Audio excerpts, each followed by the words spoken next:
Ассалаумағалейкум ата. Алейкум. Көлге баратын жолды айтып жібермейсіз ба?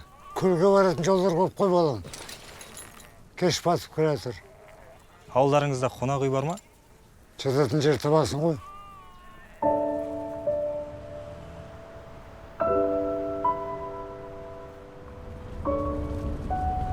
Не шаруамен жүрсің деген ғой?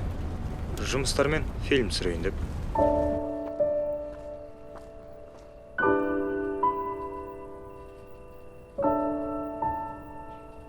Не жайлы?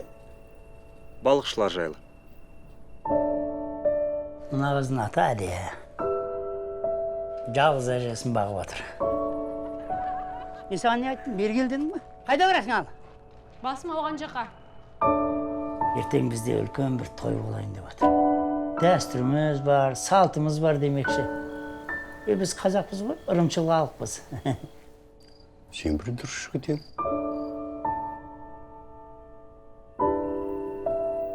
Қатты қиналып кеттім. Ішімде бәрі өртеніп барады. Сен өзің осы ауылда болдың ба? Жоқ, болған жоқпын. Қаланың адамдарымен салыстырғанда ауылдың адамдары әртүрлі болады.